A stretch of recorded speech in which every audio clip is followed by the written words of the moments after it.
jamaah salafiyin. Tidak dikenal sebagai orang yang belajar serius. Ya mungkin taklim sana, taklim sini, nggak dikenal gurunya siapa, belajar sama siapa, apa yang dia pelajari, bagaimana tahapan-tahapan belajarnya. Tampil ceramah sana, ceramah sini, khutbah sana, khutbah sini, fatwa sana, fatwa sini.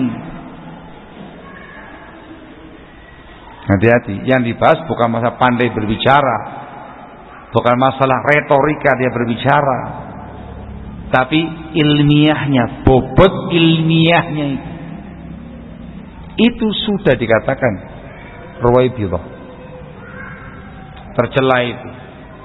Mas, Anda belum waktunya.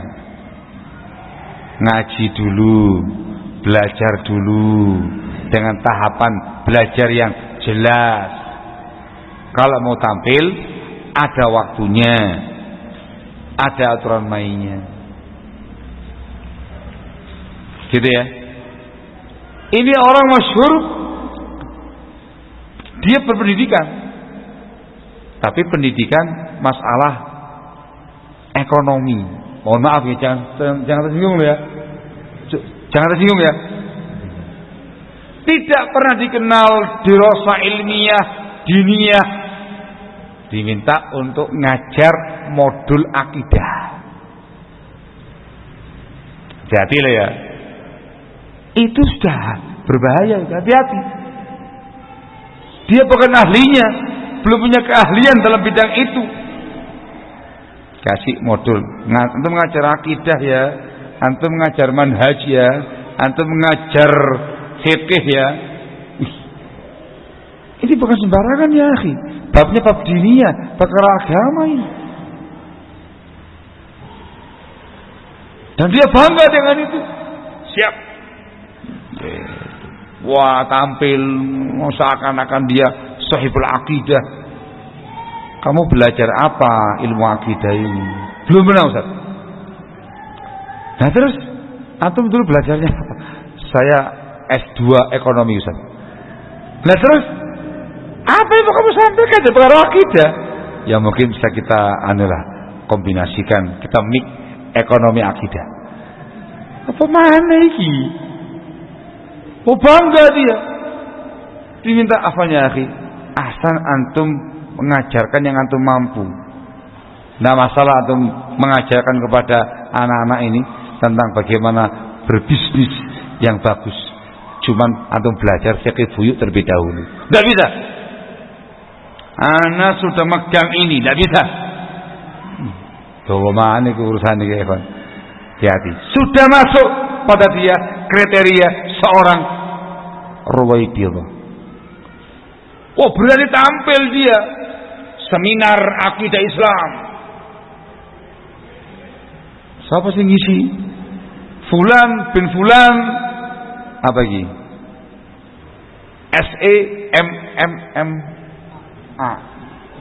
Gitu ya. SE kan secara ekonomi ya.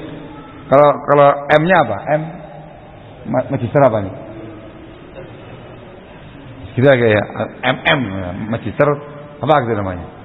Loh iki tak pikir seminar tentang ekonomi. Nah ini kok bicara masalah akidah. Iki mau ngomong apa iki? Hati-hati. Itu namanya ta'alum, so'alim, tampil sebelum ahlinya dan dia belum punya kemampuan itu. Sudah dikatakan sebagai ruwaibidhah. Ini orang pinter bidang ekonomi, mohon maaf ya, jahil dan perkara akidah. Bicara masalah akidah di depan umat malah wah, al-muhim itu namanya ruwaibidhah. Hati-hati, jangan sampai kita termasuk ruwaibidhah. Dan hati-hati, masa-masa ruwaibidhah itu masa-masa akhir zaman, tanda-tanda akhir zaman. Barakallahu fikum. Apakah ketika kita mengatakan ruwaibidhah dikatakan dia mubtadi' ahlul bid'ah?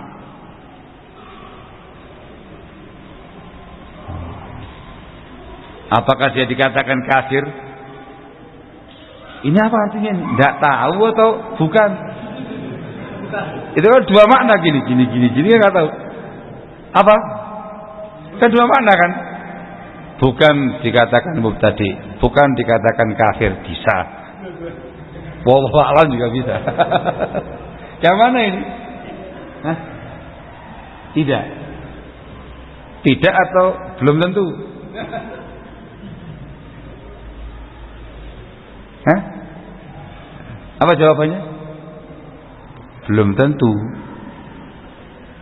Kalau tidak kan pemastian, belum tentu. Ya, lihat bagaimana keadaan dia. Umumnya kalau sudah masuk dalam perangai ini, ta'alum, so'alim, tampil sebelum waktunya, itu banyak keanehan pada dirinya.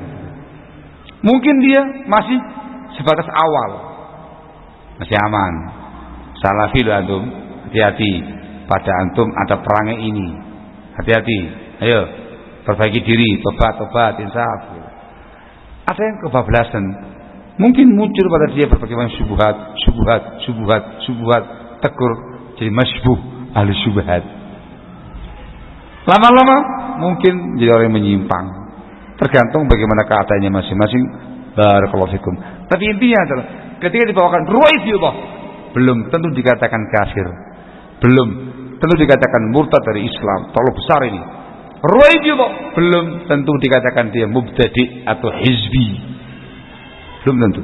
Mungkin iya, mungkin tidak. Tergantung keadaannya masing-masing. Artinya mungkin ada di kalangan salafiyin Ahlussunnah wal Jamaah yang terjangkiti penyakit ruwaidiyah ini. Belum waktunya, bukan orangnya, gak mau tabar bicara. Orang gak ada yang tahu siapa dia, siapa orang ini, man hadza. Gak ada yang tahu ini siapa orang ini. Kok bicara masalah besar, masalah dakwah nasional, internasional, bicara masalah duat, masya Allah. Siapa orang ini? Hati-hati, jangan jadi ruwaidiyah. Dan secara umum ketika muncul fenomena ini juga hati-hati, berarti tanda-tanda akhir zaman sudah bermunculan. Ketika muncul banyak taubat, banyak istighfar, semakin semangat belajar agama, semakin semangat beramal soleh, semakin semangat bertakwa kepada Allah Jalla wa'ala. Waduh, sudah banyak ruwaidiyahnya ini. Wah, sudah mau kiamat. Sudah, aku fokuskan dengan ilmu, belajar, beramal soleh, hak katakan hak, batil katakan batil, dengan ilmu, selesai. Barakallahu fikum.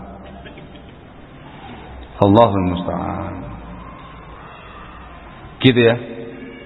Dan itu masih banyak lagi yang lain.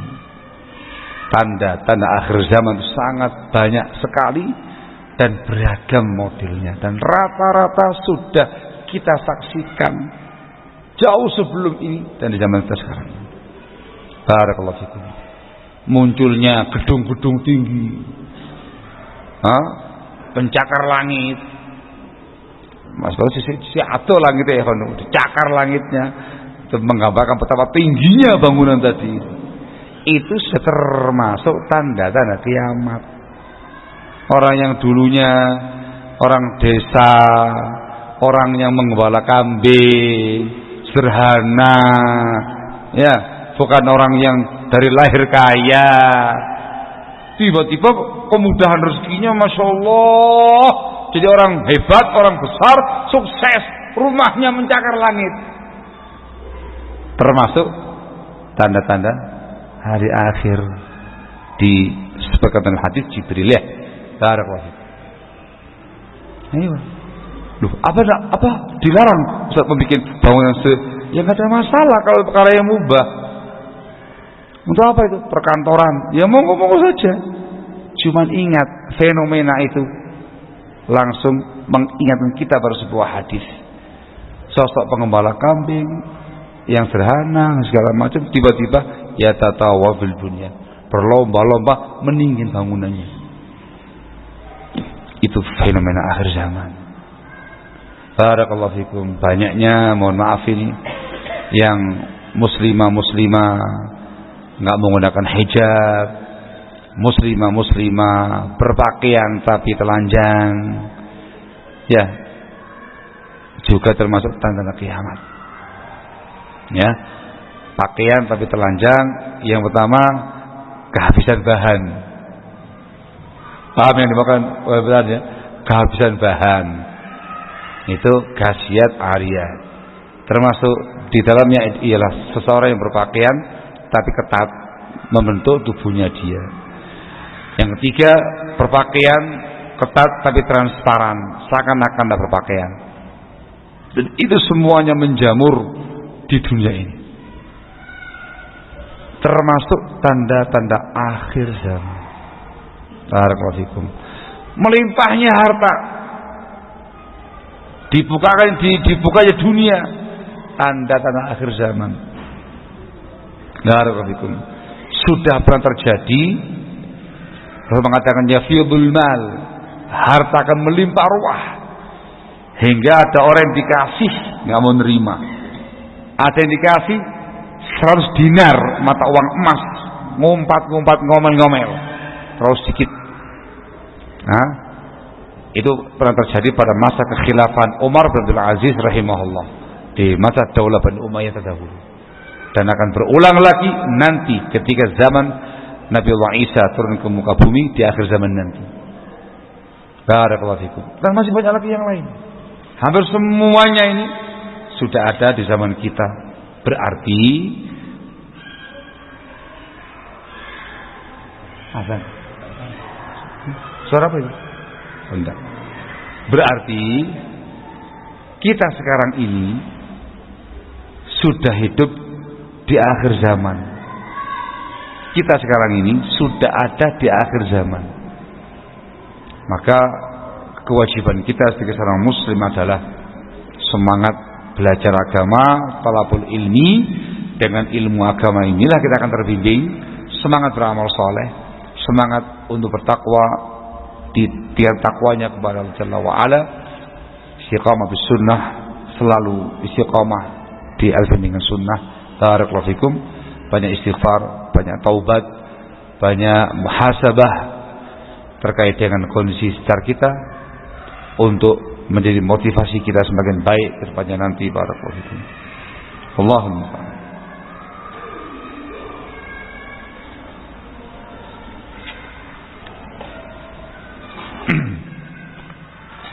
bagaimana cara kita untuk istiqomah mengingat dunia akan berakhir? Istiqomah itu, anak begitu istiqomah itu ibadah ini. Istiqomahlah untuk beriman, berilmu, beramal saleh, takwa, ala sunnah. Dengan sendirinya keimananmu, ketakwaan kamu akan selalu mengingatkanmu dengan masalah ini. Barakallahu fikum. Dan caranya banyak. Yang pertama adalah ingat mati, ziarah kubur. Ya, menziarah kubur-kubur orang tua kita yang telah wafat, kakek nenek kita atau muslimin yang lainnya. Ingat mati, ziarah kubur termasuk cara untuk supaya kita selalu ingat dunia itu sementara. Barakallahu. Nah, seringkalinya dikarenakan masalah ekonomi, persaingan ekonomi membuat lalai. Ini terkait dengan masalah dunia. Harus tahu bagaimana dunia, bagaimana sikap yang benar terkait masalah dunia. Dan pernah saya sampaikan di tempat ini, bagaimana sikap kita dalam menyikapi dunia yang ada ini, para penonton.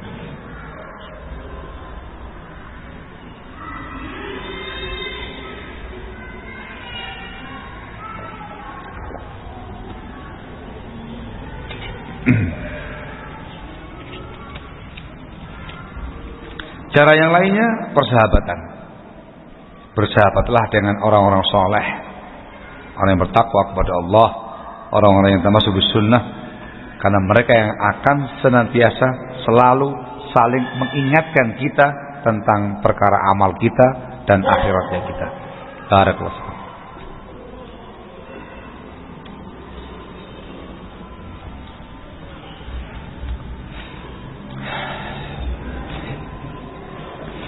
Apakah benar disebutkan dalam Al-Quranul Karim bahwasanya seseorang muslim yang membunuh muslim yang lain dengan sengaja hukumannya adalah kekal dalam neraka Jawabannya ada di An-Nisa.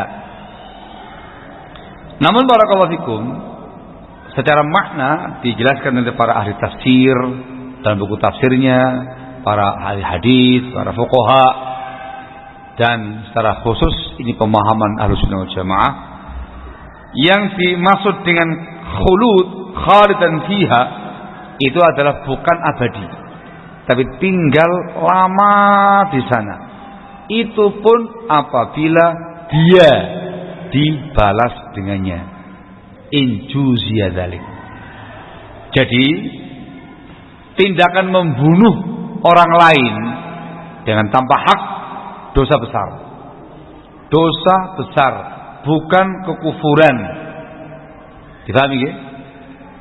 Orang yang mengerjakan dosa besar, dua kemungkinan di dunia ini. Yang pertama, sudah bertaubat dengan taubatan nasuha. Kalau dia tinggal di negara Islam yang menegakkan hukum had padanya, dia dihukum had, maka hukuman had sebagai penghapus dosanya. Ya, dia dieksekusi mati, hukum qisas. Kalau dia tinggal di negara-negara yang tidak menerapkan bimbingan syariat, maka dia taubat kepada Allah, menyesal sedemikian rupa, jujur, tulus taubatnya, menyesal, kapok sudah, diperbaiki amalnya dia, semakin soleh, sering bertakwa. Insyaallah antara dia dengan Allah Jalla wa'ala selesai, dan tinggal nanti dia muluk qiyamah antar Bani Adam. Yang kedua adalah yang belum taubat, yang belum bertaubat, meninggal dunia dalam keadaan bertaubat. Akidah Ahlussunnah adalah orang ini nanti tahtal masyiah, tergantung kehendak Allah Jalla wa'ala. Dikarenakan dia mengerjakan dosa besar, bukan kesyirikan, bukan kekufuran. Bila Allah menghendaki mengampuni dia, diampuni. Tinggal menyisakan antara dia dan Bani Adam saja. Atau yang kedua, Allah berkehendak tidak mengampuni dia, maka dia muluk qiyamah nanti, ketika dia memang dihukum dengan ini, maka dihukum masuk ke dalam neraka lama sesuai dengan dosanya, tapi tidak abadi. Habis bersih dosa dia, akan dikeluarkan dari neraka Jahannam, dimasukkan dalam Nahrul Hayah, sungai kehidupan, kemudian dimasukkan dalam surga. Barakallahu fikum. Termasuk Jahannamiyun, mantan-mantan neraka Jahannam.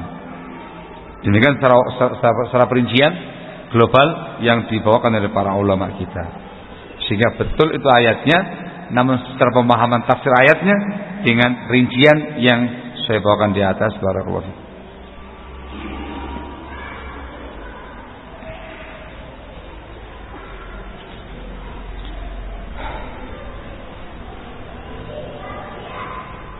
Apakah sekarang sedang terjadi fitnah Ruwaibidhah? Lah iya, banyak banget orang-orang yang bicara masalah besar, tapi dia orang yang jahil, yang sesi.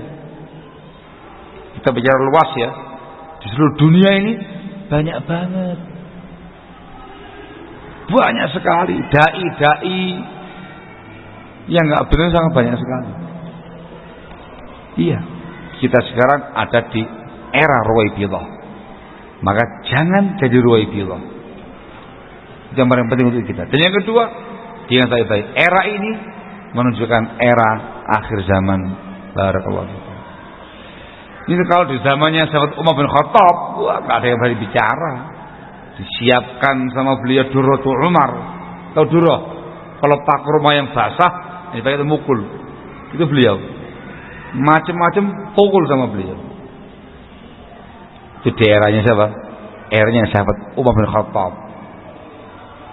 Ada seseorang yang muncul nanya-nanya tentang ayat mutasyabihat, ayat yang enggak jelas maknanya, yang kita yakini saja Allah yang maha tahu maknanya.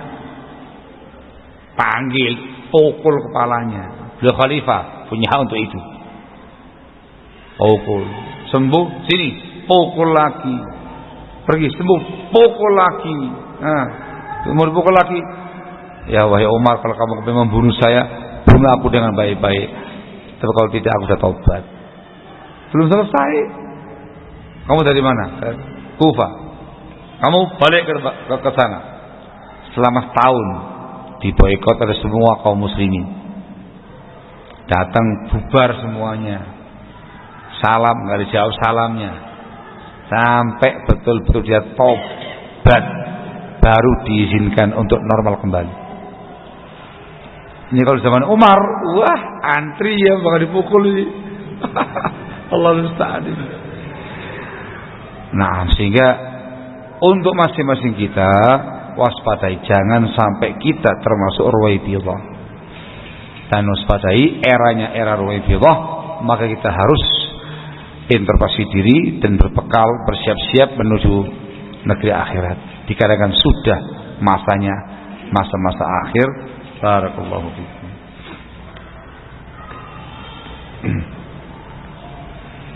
Bagaimana cara kita untuk menghindari fitnah, sedangkan kita saat ini hidup di lingkungan penuh fitnah? Memang betul kita nggak mungkin menghindar dari masa fitnah, tidak mungkin. Itu masa, waktu yang kita lalui.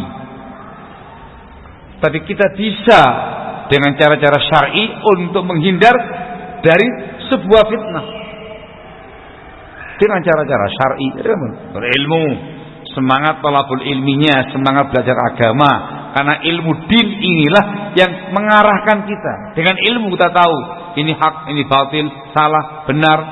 Ilmu. Sibukkan dengan amal soleh, sibukkan dengan takwa kepada Allah Jalla wa Ala. Nih, ya, dengan semua makna ibadah, dengan semua makna amal soleh yang begitu luas ini. Sibukkan dengan itu. Amalkan sunnah, tamasuk bis sunnah, dan persahabatan dengan orang yang soleh. Sudah. Jangan terlibat dalam fitnah, jangan masuk dalam pusaran fitnah, jangan terbawa arus fitnah. Tinggalkan, jauhi, sembunyi, berlindung. Jangan mendekat, jangan sok tahu, jangan kepengen tahu, jangan di dalamnya. Kamu akan terpelanting dengan cara-cara tadi. Barakallahu fikum. Dikecualikan fitnah-fitnah yang memang sudah jelas di kalangan para ulama, hadza ahlul haq, hadza ahlul batil, hadza sunni, hadza hizbi. Jelas, sudah. Yang sunnah kita pegang bersama dengan ahlus sunnah, tinggalkan, sikapi, jauhi para hizbiyin tadi. Barakallahu fikum. Di antara cara untuk menjauhi fitnah sekarang ini, datang ke halaqah ilmu, tempat-tempat taklim yang dikaji ayat, hadis, dijabarkan dengan keterangan para ulama, menambah ilmu, menambah iman, menambah semangat. Ini termasuk upaya untuk menjauh dari fitnah. Termasuk malja, ma'ad, tempat berlindung ini. Tempat-tempat ibadah untuk ibadah, tempat-tempat taklim untuk taklim. Itu termasuk malja. Barakallahu fikum. Di saat yang lainnya berbagai macam fitnah mereka lakukan, dosa, kemungkaran, kemaksiatan. Antum tempat ibadah, taklim, ngaji. Antum selamat di sini, barakallahu fikum. Tapi ngaji yang benar ya, ngaji ilmu, ngaji agama yang benar. Kalau dikaji perkara yang batil, ada dalam fitnah tadi. Barakallahu fikum. Wallahu tabaraka wa taala alam bissawab. Dan jangan lupa selalu ta'awud dari fitan. Na'udzubillahi minal fitan ma dhahara minha wa batan. Dan doa kepada Allah, mohon taufik selalu. Mohon taufik, hidayah supaya bisa berislam, bisa mengamalkan sunnah, mengilmui sunnah, istiqamah ala sunnah. Mohon taufik, hidayah supaya bisa meraih husnul khatimah. Terus banyak doa. Ikhtiar dengan doa akan membuat kita insyaallah taala akan istiqomah tegar di masa-masa fitnah. Barakallahu fikum. Wallahu taala a'lamu bissawab. Cukup. Emang jam berapa ini sekarang? Jam 6. Aku lihat depan tuh ya, depan kurang 10 menit ya. Yang betul yang mana? Oh yang ini. Oh mohon maaf ya, saya nengoknya sebelah sana itu. Nah saya santai, terusnya, ternyata sudah di jam 6. Sudah kelewatan waktunya. Mohon maaf yang sebesar-besarnya, tidak bisa berlama-lama. Semoga apa yang disampaikan pada kesempatan sore hari ini manfaat untuk saya pribadi dan untuk sekalian menambah ilmiah kita dan iman kita. Barakallahu fikum. Semoga ke depan semakin baik dan selamat dari semua fitnah-fitnah yang ada dan bisa mengambil ibrah dari berbagai macam peristiwa untuk persiapan menuju darul akhirah. Amin ya rabbal alamin. Naktafi lahuna subhanaka wa bihamdik asyhadu an la ilaha illa anta astaghfiruka wa atubu ilaik. Barakallahu fikum.